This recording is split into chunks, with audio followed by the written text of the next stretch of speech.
Bien, ya sabemos entonces con certeza que el conocimiento sí existe.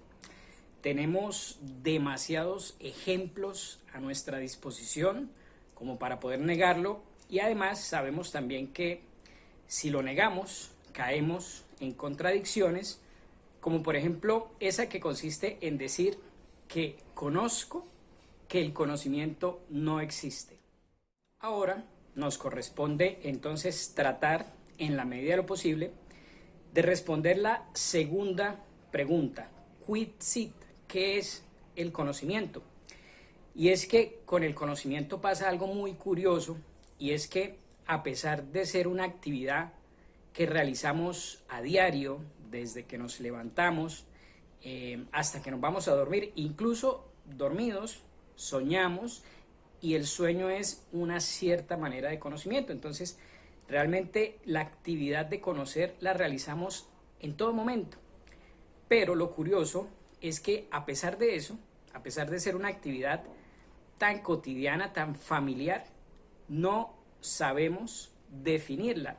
Es decir, nos preguntan qué es el conocimiento, qué es conocer, y se nos hace muy difícil dar una respuesta. Y eso es muy curioso. ¿Cómo es posible que una actividad que realizamos a diario y muchas veces y de muy variadas maneras, conocimiento sensible, conocimiento intelectual, y a pesar de eso, a pesar de realizarla tanto y de tantas formas y a diario, no sabemos cómo definirla? Lo primero es decir algo que es evidente, y es que el conocimiento es una actividad, es decir, es una actividad que nosotros realizamos. Así como se puede decir que caminamos, comemos, leemos, trabajamos, dormimos, viajamos, etcétera, etcétera, también podemos decir que conocemos. Conocer es entonces, como primera medida, una actividad. Pero entonces la pregunta es, ¿qué tipo de actividad es el conocimiento, el conocer? Los filósofos escolásticos distinguían dos tipos de actividades. Por un lado, las actividades que ellos llamaban transitivas, y por otro lado, las actividades que ellos llamaban inmanentes. En primer lugar, las actividades que ellos llamaban transitivas. Lo propio de estas actividades es que mediante ellas el resultado o el efecto es algo externo a la gente. Es decir, mediante una actividad transitiva se produce o se genera un efecto que es exterior al propio agente que la produce. Esta palabra agente es muy importante y la vamos a utilizar mucho más adelante, se van a dar cuenta, conviene desde ya tenerla ahí presente. Agente viene del verbo latino agere, o agere mejor, que significa básicamente hacer, obrar, ejecutar una acción. Entonces, claro, el agente es el que obra, el que ejecuta algo, el que hace algo. Entonces, las actividades transitivas son aquellas que un agente realiza y el efecto es algo exterior al propio agente. Por ejemplo, construir una casa. Cuando el albañil construye una casa, pues el resultado, o sea, la casa, pues obviamente es algo que es exterior al albañil, está ahí la casa. Entonces, esa es la primera característica de las actividades transitivas. Ellas producen un efecto exterior a la gente. Otro ejemplo podría ser preparar una comida. Claro, el agente, el cocinero, prepara una comida y el producto, el efecto, es el plato de comida ya preparado. O si escribimos un libro, lo mismo.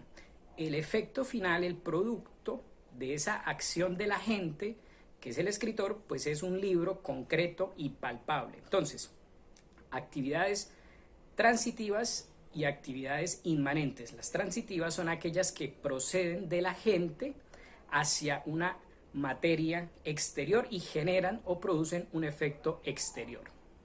Para ponerlo en términos técnicos, la actividad transitiva es aquella que inicia en el agente, fluye a partir del agente, pero va dirigida o encaminada a la producción de un objeto o de un producto o de un fruto que es externo a la gente. Normalmente se llama paciente a la materia sobre la cual recae la actividad de la gente, ¿no? Tratemos de no enredarnos mucho con esas palabras. Por ejemplo, al construir una casa, el agente, el que obra, es el albañil. El paciente, es decir, la materia que recibe esa acción, en el caso de la casa, pues sería los ladrillos, el cemento, la arena, la madera, qué sé yo. Esos elementos son el paciente. Paciente es contrapuesto, es un término contrapuesto a agente.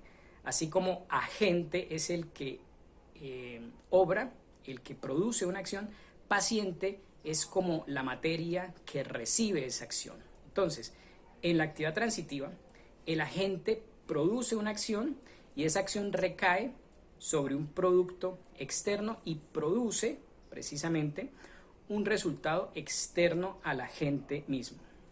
Fíjense que ya podemos decir algo bastante técnico, y es lo siguiente: en las actividades transitivas que pasan del agente al paciente externo y producen su resultado en el paciente externo, que es como la materia de esa acción, hay una nueva perfección, una nueva manera de ser que el agente como que traslada o imprime sobre la materia, porque claro, los ladrillos, el cemento, la arena, la madera, todos esos elementos que sirven para construir una casa, ellos solitos, pues no es que un día está ahí el ladrillo con sus compañeros ladrillos y ven una arena y un poquito de cemento y dicen, bueno, vamos a hacer una casa.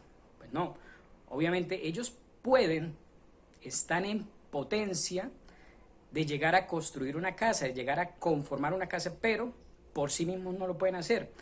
Necesitan de la acción del agente que quiere construir la casa, que tiene la intención de construir una casa y que usa ese material precisamente como material para llevar a cabo su idea. ¿Por medio de qué? De una acción transitiva que comienza en el agente, en la concepción que tiene de la casa, en la idea que tiene de la casa, y luego imprime con su acción sobre los materiales que tiene a su disposición la forma de la casa, de tal manera que si ustedes se fijan en una acción transitiva, la perfección final no está, mejor dicho, en el agente, sino que queda en el paciente, porque claro, la casa finalmente ya construida, bonita, no queda en el albañil, está ahí. Entonces esa nueva perfección, esa nueva manera de ser que no la tenían los ladrillos y el cemento y la arena por aparte, que la imprime el agente con su acción, queda finalmente impresa, por decirlo de alguna manera, en la casa ya finalmente construida. Esa es la acción transitiva o el tipo de acciones transitivas. El segundo tipo de actividades de las que hablaban los filósofos escolásticos son las actividades de tipo inmanente. Esa palabrita, que conviene tenerla también muy en cuenta, viene de dos palabras latinas, in y el verbo manere, que significa en español más o menos permanecer o durar o quedar o darse de alguna manera. Entonces, inmanere significa básicamente permanecer en el interior. Algo inmanente es algo que queda en el interior, que no sale, ¿ya?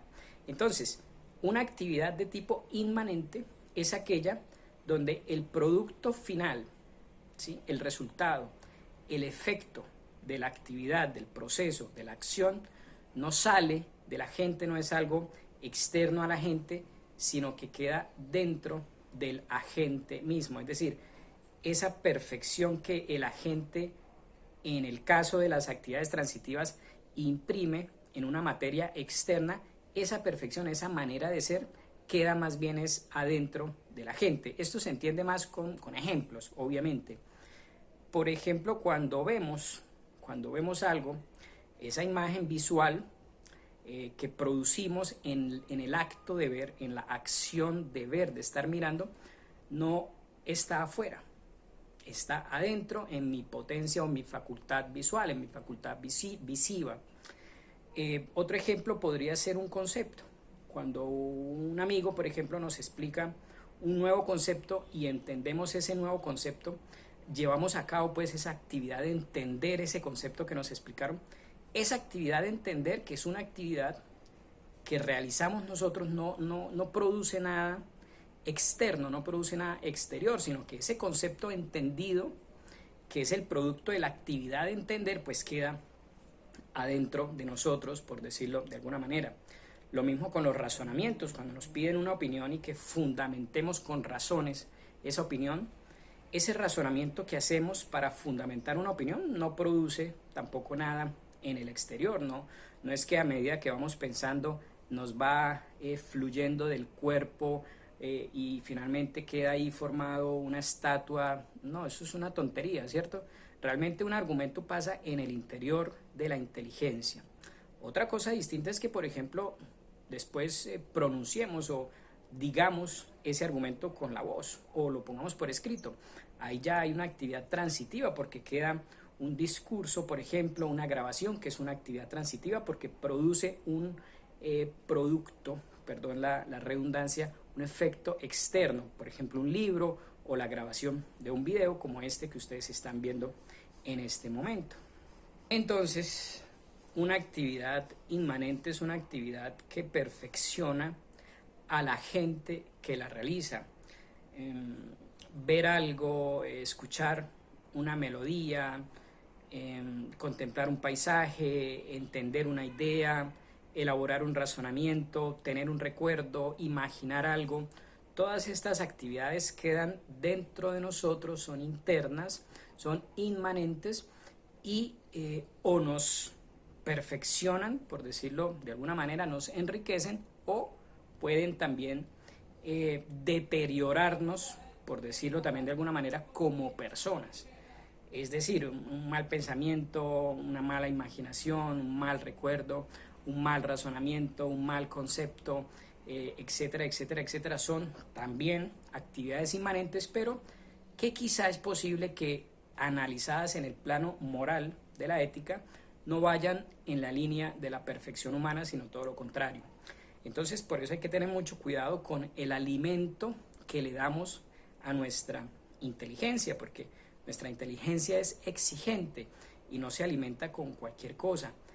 Como es una actividad inmanente, el hecho de alimentar nuestra inteligencia con conceptos, con ideas, con juicios, con razonamientos, con valoraciones, etcétera, pues tenemos que hacerlo de la mejor manera posible, darle a nuestra inteligencia el mejor alimento posible, porque ya sabemos que al ser una actividad inmanente permanece en nosotros y nos afecta en la línea de nuestra perfección o en la línea de nuestro deterioro como personas.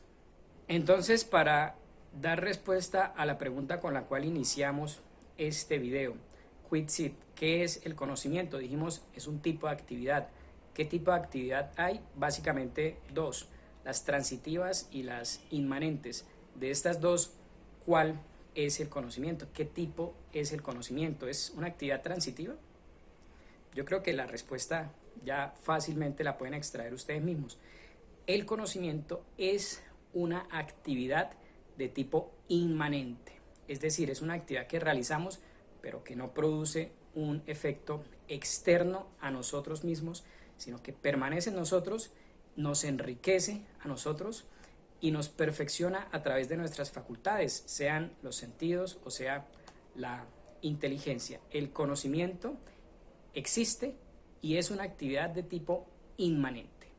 Vamos a ir en los siguientes videos desentrañando más características, más propiedades de lo que el conocimiento es, para al final tener ya una descripción lo más precisa posible de aquello en lo cual consiste el conocimiento de los seres humanos.